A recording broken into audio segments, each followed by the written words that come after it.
Good evening, welcome to another episode of Django 70.14. This is Vance with you.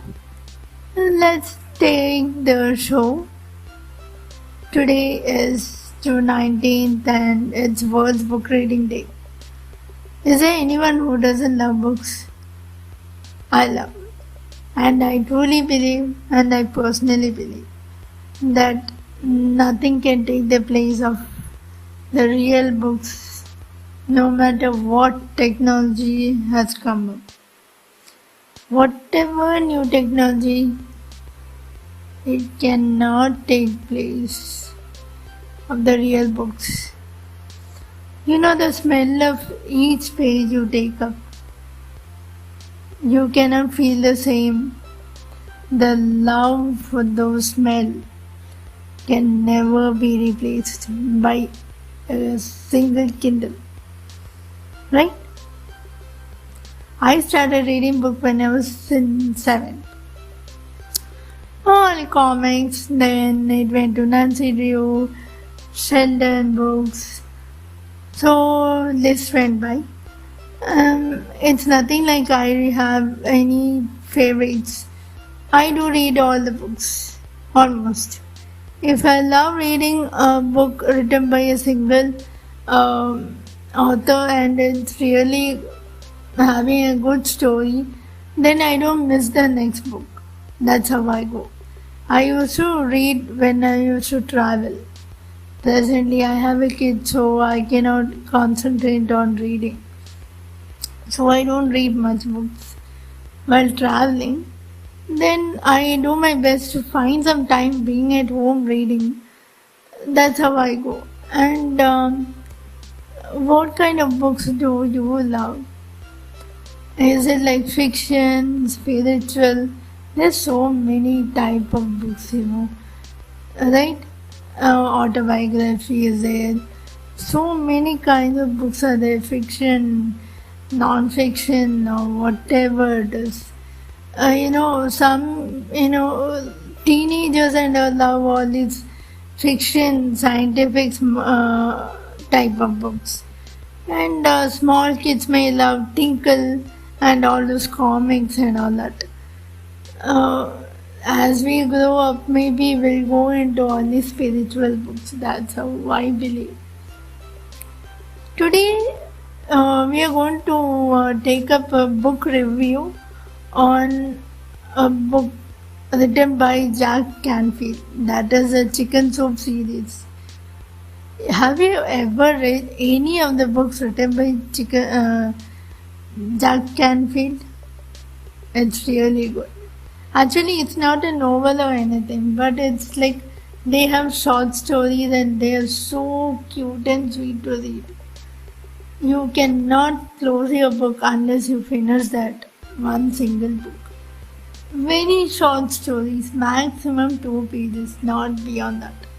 But it's really lovely to read every single story written in it. Jack Canfield and his team is amazing in that.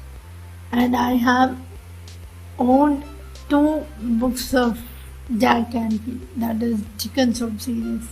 One is For the Soul, 101 Stories for Inspirational Writers. Another one is for Parenthood. So both are exceptionally too good.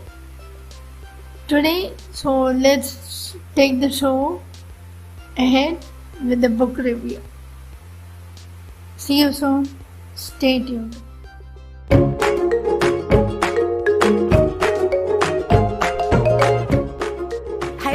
We're talking about love today because we have a new book that contains 101 awesome stories about the miracle of love.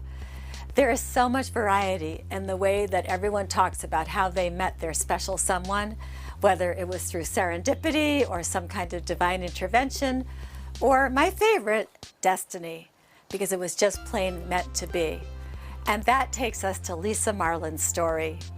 Lisa was 16 and working at an amusement park in Missouri the first time she saw the boy. He told her he lived in Kansas and she should look him up if she was ever there, and then he was off with his friends. Lisa was smitten, but she knew she would never see him again because he was from Kansas and she lived in Missouri. But then 2 years later, she randomly saw him again in Colorado in a park where her Frisbee landed on his picnic table.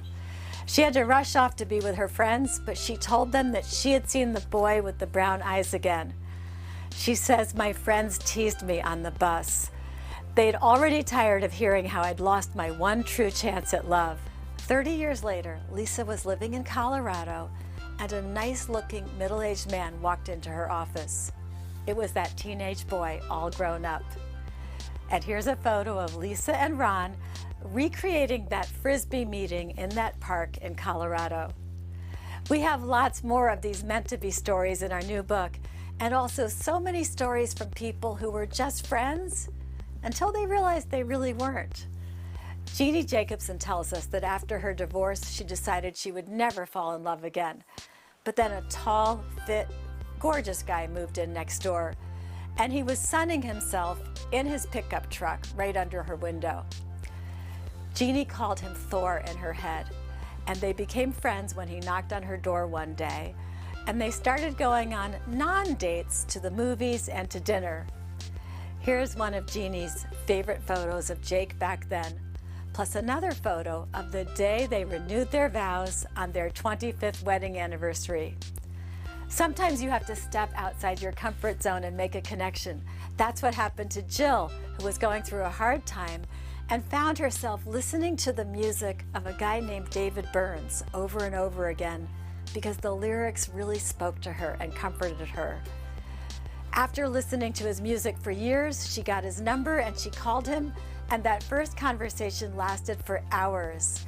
You can see what happened from the photos. And now Jill Burns says, "I find it mind-blowing that I fell in love with my husband's music long before I fell in love with him, never suspecting that he was my soulmate." There's always hope, and we learn that from these stories. I love what Joyce Heiser did. She was not even dating anyone, but one day she impulsively bought a wedding gown at a secondhand store. And then she was a little embarrassed when 6 years passed without finding Mr. Right. But then she finally met him, and they were engaged in a week. And voila, she already had the dress. The miracle of love can happen when you least expect it, at any age and at any time. And that's what makes this new Chicken Soup for the Soul collection so fascinating and so much fun.